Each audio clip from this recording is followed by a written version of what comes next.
Perhaps no society can reach the zenith of its development without taking its women along in its strides. Quintessentially, training for good citizenship begins at home, firsthand. The first contact is the woman, the trainer and shaper of the individual citizen for good governance, for good and better society. Economically, too, women are movers and shakers at the grassroots level of the economy, and of course, to the zenith, that is the macro level of the economy. Moment for thought in this edition takes a look at the women, or the Nigerian women, in this giant stride towards attaining the next level of development by the Buhari administration in the current dispensation. You welcome, I am Aliyu Barau. I have with me in the studio Mrs. Pauline Talin, the Honorable Minister of Women Affairs. And she was a minister too with Science and Technology portfolio. She was a deputy governor, Plateau State. Mrs. Pauline Talin, before her current appointment, was special advisor to the president, and of course the chairman of NACA, that is National Action Plan Against AIDS. And she is a member of Board of Trustees of the APC, the All Progressive Congress. You're welcome to the program. Congratulations for your appointment. Thank you very much. This is a continuation of another saddle, on the saddle of a ministerial appointment at the federal level. Thank you. Welcome. Thank you very much. Yes. And I have with me Dr. Leonard Nzenwa. He's a doctor in public communications. He holds degrees and certificates in public administration, political sciences, marketing, finance, economics, and communication. He has a multi-industrial corporate work experience spanning over 2 decades, a member of several professionals and occupational bodies, a trainer and resource person of note. You're welcome to the program. Thank you. Thank you for having me on the program. Thank you. What I haven't mentioned is he's a doctor too that concerns himself with the women folk. Talking about our mothers. Yes, exactly. He's part of it, I suppose. Exactly. Yes. Yep. I can see that he's a he for she. He's a he for she. Yes.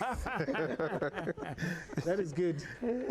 You're welcome. Thank you. Thank you very much. Yeah, Honorable Minister, you know, when you talk about women, you talk it with passion. When you talk about science and technology, it is something. When you talk about politics and governance, you are at the grassroots level, and as a deputy governor, you work at the grassroots level, and you come to the federal level. And before then, you were a minister, and now a minister again. Okay. And now talking about you, let me put it that way, our mothers. How do you see this development of Nigeria's, that is the path of Nigeria's development by the Buhari administration's change agenda, and now working towards the next level? What is the agenda on ground for the women? You now are the helm, so to speak, of affairs. Thank you very much, Baba Barau. I want to start by thanking the Almighty God for enabling the President to assign me to this ministry. A very important ministry. In the first place, this is the ministry that deals with over half the population of the country. I'm sure you'll agree with me that women constitute over 51% of the total population. Interesting. And that's the highest. Women are mothers, women are wives, women are sisters, women are daughters to you, all of you. And I'm sure you love your mother, I'm sure you love your wife, I'm sure you love your daughter. Women is in the center of everything. Encircle the individual. The home, it is the woman that is the heart of the home. I'm sure you'll agree with me that a home without a wife is an empty home. Correct. A home without a mother is empty. And if you just can cast your mind back anytime your wife travels and you are left alone to manage the children, you will almost go crazy. Yes. So this is to show you the significance of women in nation building. it is the woman, the mother that rocks the cradle. Our leaders at all levels were brought up and nurtured by mothers. So for anybody not to carry women in national development is making the greatest mistake. I am happy Mr. President has taken the right step by increasing at least by one.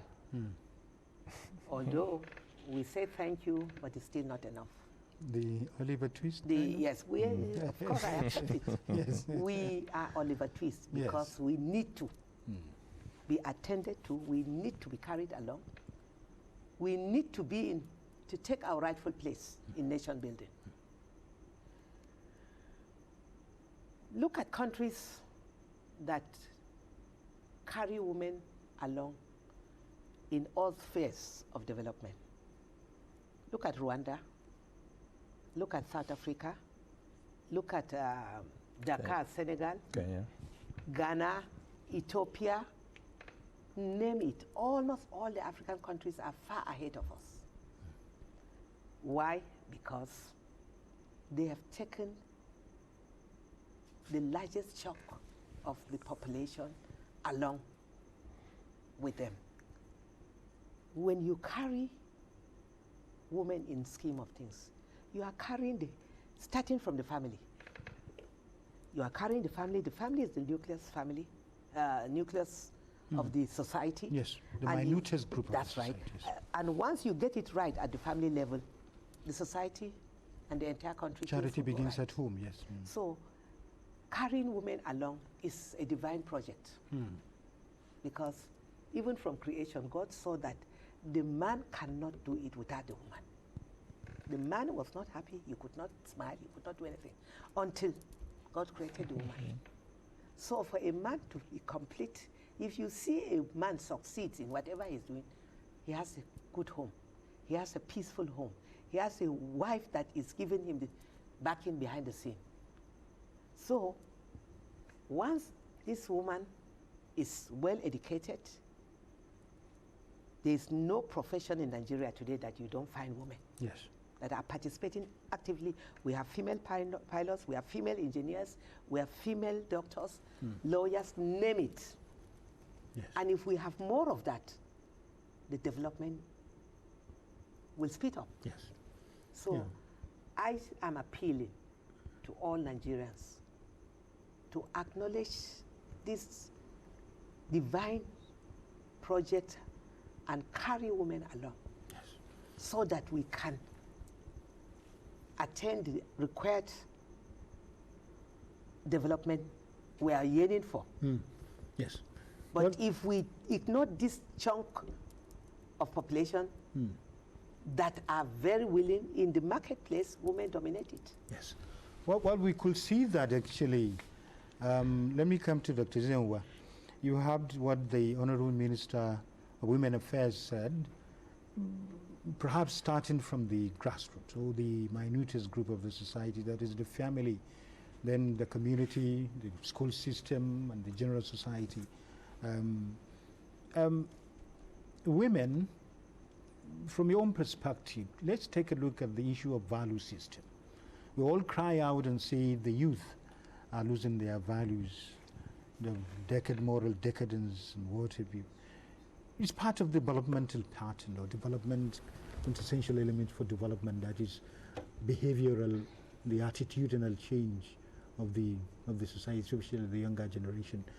Do the families, or does the family come in this aspect to really shape the society generally through the child, just as the Honourable Minister said? Yeah, you're right on point. The family is basically the epicenter of whatever we're doing, both at the grassroots level, at the local government level, at the state level, at the national level. Even globally, the family is the epicenter, and that is why the family values rights group have been crying on how they make sure they put this thing as a sanctity and it's untouchable. Now, because over time we're beginning to see erosion of values, even from the homes. Well, a lot of explanations have come around it, whether it could be academic driven, societal driven, financial driven, or economic pressure and all that. The point is, we are noticing gradually a complete erosion of values in our society. And that is because there is a problem in the family. But this should not be singled or we pinpoint that the women or our mothers are responsible for this. It is larger than what we're experiencing that our mothers. But on their own part, our mothers have done a great deal, because if not them holding us as a gum to glue up everything, I don't know where the society will look like. Because with the way we are moving, our mothers, our sisters, our wives have held on to see how they can hold the family as one entity. It's very clear you are coming from a family background. You see the passion when you do something that is wrong, how your mother will weep. Even if she doesn't weep, she will be kneeling down and be praying for you. Please, my son, you do not do this, don't go this way, don't go. It's a natural phenomenon, it's something that is inherent in them. So the thing is, because of what we have experienced so far, it's also impacting them in some way, but we should not hold them responsible as being the main problem or why the erosion of values is in our family. It's everybody's problem, and it's something we've got to work together. So in a nutshell, the women, as you see it, still holds the house, still holds the family. Without the woman in the family, I don't think there's anywhere we can go to. Yes. Well, let's discuss the women, getting out of the micro level, let me put it this way, the macro level of the society. Perhaps now you, as the current Minister of Women Affairs, do we see the Buhari administration has really laid a very good ground for you, especially on the economic point of view? We've been seeing Mr. Vice President going about the country discussing with the market women across the Federation, Trader Morning, Uncle Barau scheme, and so many things, the First Lady's program. And so you've been representing the First Lady and so many aspects of these. Could that be perhaps a platform for development that will guide your ministry, or your ministry will tally on, so that we attain the next level? How do you intend to utilize that? Thank you very much. I'm going to work interministerially. The foundation has been laid. Mr. President is doing very well already, supporting women with credit facilities, supporting, because economic empowerment is key to every woman. And whatever the woman gains is for the family. Yes. Mr. President has gone a step further. The school feeding program is also another excellent program, and it has helped to garner improve the school enrollment, particularly in the north. We will take up the girl child education more seriously, and every girl, every child, be it a boy or a girl, is mandatory to be in school at least the first 9 years. Yes. Government has made plans, and government is ready to support and give free education to every Nigerian child. Women in agriculture, you know, a lot of women are farmers. Yes. We are going to work closely with the Minister of Agriculture to make sure we get farm implements for women. Women cooperative groups will get agric loans. Bank of Industry, we are going to work closely with the Ministry of Industry. We are going to work closely with the Ministry of Health. Yes. Women in health. Women's issues are multisectoral. Yes. And I'm going to run from one ministry to the other. I've already appealed to all my colleagues, and thank God we are blessed with very, very good team. Yes, because and they've all assured me that they are going to give me all the necessary support, because I can see that they are all family people. yes, We have so many he for she in this cabinet. yes, And just Mr. like President, the doctor. yes, and I'm blessed here with another he for she, Yes. and even you are a he for she. Yes, yes. So now the awareness is increasing. I'm seeing more men speaking for women. Yeah, why They believe in yes. it, and they believe in the participation of women in national development. That is moving us a step further. Yeah, Doctor, why I was reminding us that our ministry is really multi-sectoral. Multi-sectoral. It covers all aspects of the economy. This brings us to the issue of security attached to this moral decadence. Exactly. A lot of things that happens in our borders, in some states of the Federation, the killings in Waterview, abductions and so many things, abuse of the girl child. Exactly. You know, how do we inject that feeling of that milk of human kindness from the generality of the people to cooperate with the government towards eradicating that? Because it's not only the mother, not the mother that takes care of the child and train. The community, everybody should participate. How do we do that? I think when you listen to the Honorable Minister, you can see she's espousing an enthusiasm, a very deep enthusiasm to see how she could develop a blueprint on how to marshal and work for the ministry. I like the passion, I like the commitment, and I'm also happy that she's been able to single out some people that work with her on the team. Yes. Yeah, the core end is, if you don't power the women, either at the family level or whatever level, you cannot get the best. Empower a woman and you get the best from any nation. Now, the security architecture of this country need to factor women.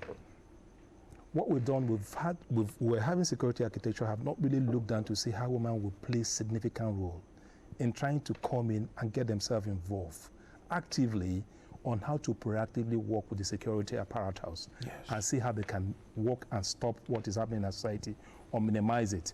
I think there's a need for the women ministry to look at that particular aspect. How do we go on now to engage the women, to look at the security side? What role will the women play from that grassroots level? What is it that they are not seeing that these women that are at the grassroots level are seeing? Because it is them that goes to the farm. It is them that go to the stream. It is them that even help in also helping to breed some of these animals. And we have women in all these cases. Exactly. So there are certain things that these women know that they know that we don't know. How can we engage them? How can we leverage on the knowledge they have? If we get these things and couple it up together and get it across to the ministry and also work with the security, with the security architecture of this country, we can get more benefit from it. But by the time we begin not to factor them, by the time we not begin to engage them, we're going to lose a lot. So it's also an item that the Honorable Minister have to look into. How do we engage the women to also help us in curbing insecurity in this country? Yes. Good. Well, you know, moment for thought is to tease out, you know, very hot issues that worries the society, or something that are commendable to government and both the people. Talking about development, Mr. President, he kept on emphasizing. He gave you the mandate during your inauguration, and especially during the retreat. Mr. President said everybody should work. All hands will be put on deck. It is a great privilege, I'm quoting the President, for you to be called upon to serve in these great offices of state, and you must grasp the chance with both hands and put in your best efforts, as Nigeria today needs top managers to handle our numerous challenges. Managers, not just the ministers. You are the managers officially. You oversee your ministers. How the corporate entity we call Nigeria, we need managers to manage the economy, to manage the moral decadence and so many things. Control of AIDS, just as you are chairman. And of course, the issue of corruption. The challenge put to the ministers. Let me have you as the minister here to see how do you incorporate Nigerian hands all together, the stakeholdership towards a better Nigeria, attaining the next level. So let's have it as the winding up. Thank you very much. I'm sure you all know that the three cardinal points in Mr. President's agenda is security is number one. Yes. Fighting corruption. And economy. And the economy. And these three, every Nigerian must partake in it. Because Mr. President is not a magician. The governors, ministers, we are not magicians. All hands must be on deck. Just as Prof rightly said, the security aspect, which is key. Without security, we can't even be here. Without security, nobody can sleep. Exactly. You can do nothing if there's no security. So security is very, very important and vital, and it entails every Nigerian to partake in it, because the police need information from everybody within the community. If you see a criminal within your neighborhood, you must report to the police. If you see a strange fellow, whatever he's doing, you must report. So if every Nigerian is patriotic enough to engage in being vigilant and to ensure that the community, everybody is doing the right thing, no strange fellow, no strange things happening, then we will get it right. You can't solve security problem without the support and understanding of the community. Yes. Mothers especially, women are the greatest security chiefs.